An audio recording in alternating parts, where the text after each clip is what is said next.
Okay, let's continue with practice problem number 2. A function of x is equal to absolute value of x minus 3 plus 2. So we're given a function of x is equal to absolute value of x minus 3 plus 2. We are required to classify the function type. Solution: the function contains absolute value, which is absolute value of x minus h. The shape of this is B shape, and the final answer is absolute value. Practice problem number 3. A function of x is equal to x squared minus 4x plus 1. So we're given a function of x equal to x squared minus 4x plus 1. We are required to classify the function type. So solution: the function type is quadratic in the form of ax squared plus bx plus c. And the graph, of course, is a parabola. Our final answer is quadratic. Practice problem number 4. A function of x is equal to a square root of x plus 1. So we're given a function of x is equal to a square root of x plus 1.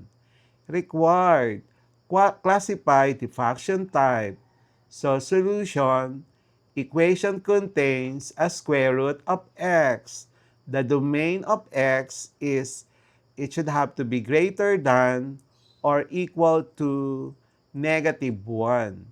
And the final answer is a square root. Number 5. A function of x is equal to cube root of x minus 2 plus 1. So we're given a function of x is equal to cube root of x minus 2 plus 1. Required: classify the function type. The solution will be a cube root function with horizontal shift 2 and vertical shift 1. 2 was taken from the x minus 2. And the vertical shift, it's there 1. So the final answer is cube root. Okay, now practice problem number 6. A function of x is equal to -3x plus 7. So we're given function of x equals to -3x plus 7. We are required to classify the function type. So solution: linear equation in the form of function of x is equal to mx plus b. The final answer is linear. Number 7. A function of x equal to absolute of 2x plus 1. So we're given a function of x is equal to absolute of absolute value of 2x plus 1. So required: classify the function type. So solution: absolute value function. And this is a V-shaped graph. So the final answer is absolute value. Practice problem number 8. A function of x is equal to x squared plus 6x plus 9. So we're given a function of x equal to x squared plus 6x plus 9. So required: classify the function. The solution will be, it is, the given function is a quadratic equation and the graph is a parabola. So the final answer is quadratic. Practice problem number 9. A function of x is equal to a square root of x minus 5 minus 2. So we're given a function of x is equal to a square root of x minus 5 minus 2. We are required to classify the function type.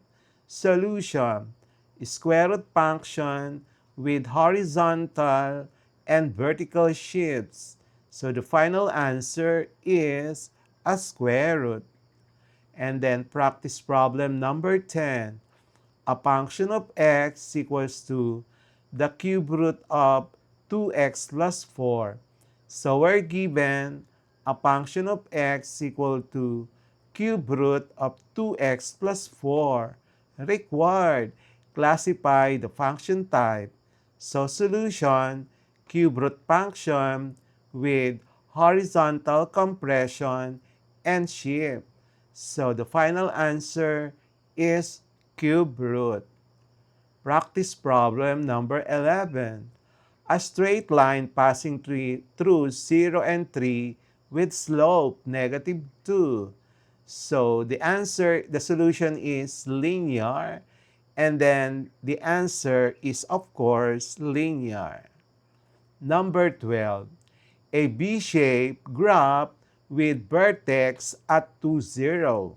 So our solution will be absolute value, and the final answer is absolute value. Practice problem number 13.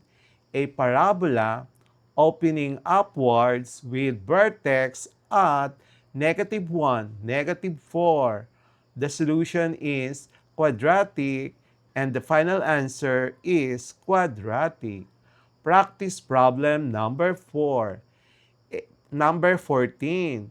A curve starting at 1, 0 and increasing slowly to the right. The solution is a quadratic, and then the answer is quadratic. Number 15. An S-shaped curve passing through negative 3, negative 2, and increasing for all x. So our solution is cube root, and the answer is cube root. Number 16. A horizontal line at y is equal to 5.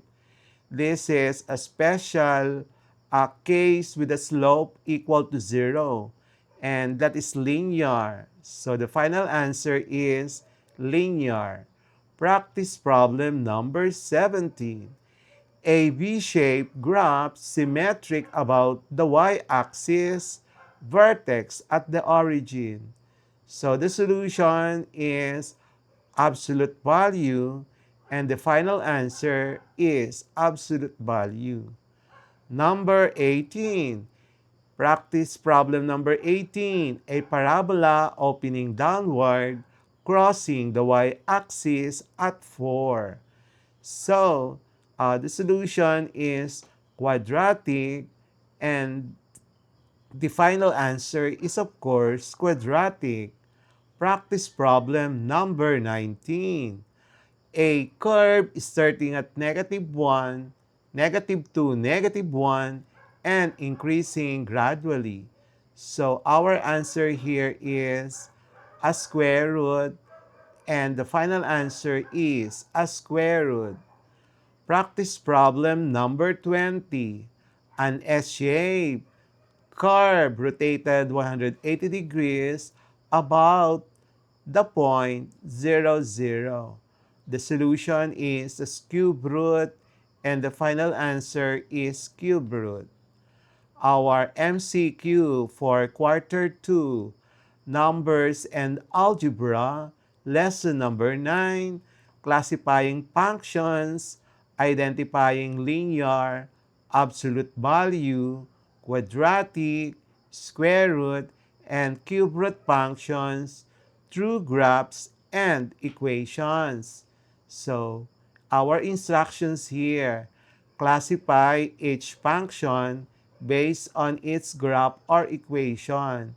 Choose from letter A, linear; letter B, absolute value; letter C, quadratic; letter D, square root; letter E, cube root.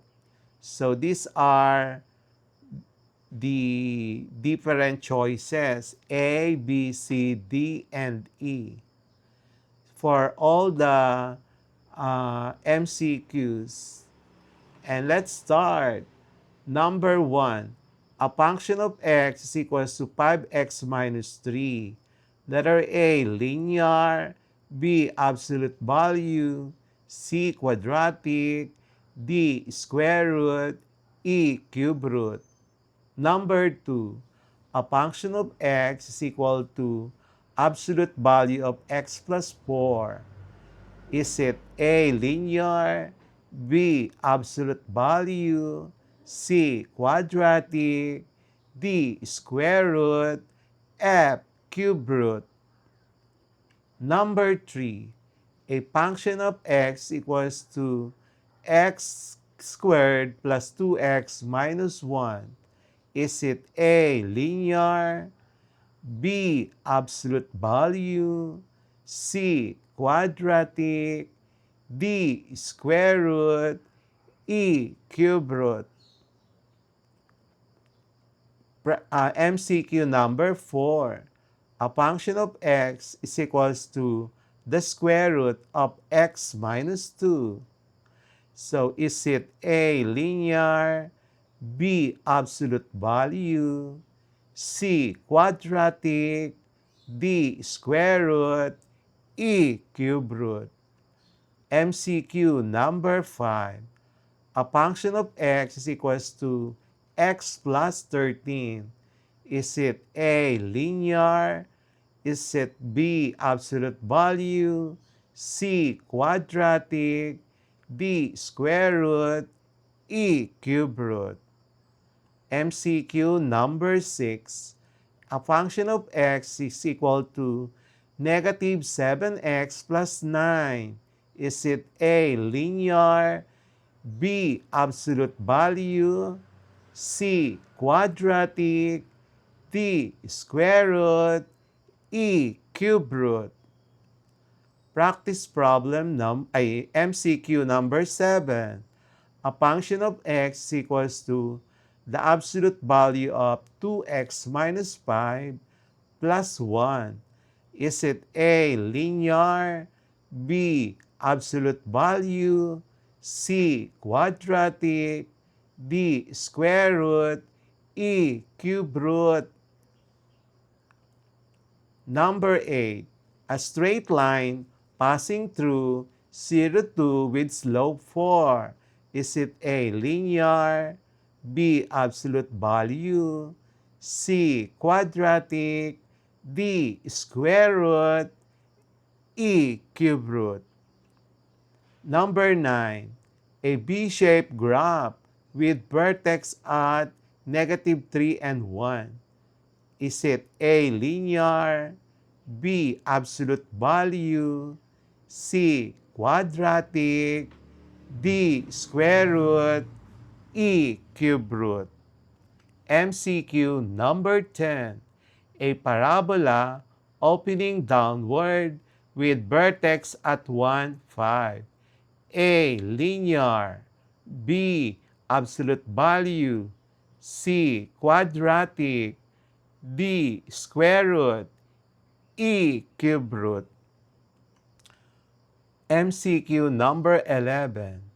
A curve starting at 0, 0 and increasing slowly to the right. Is it A, linear, B, absolute value, C, quadratic, D, square root, E, cube root? We will have the next part of our quarter 2 numbers and algebra lesson 9.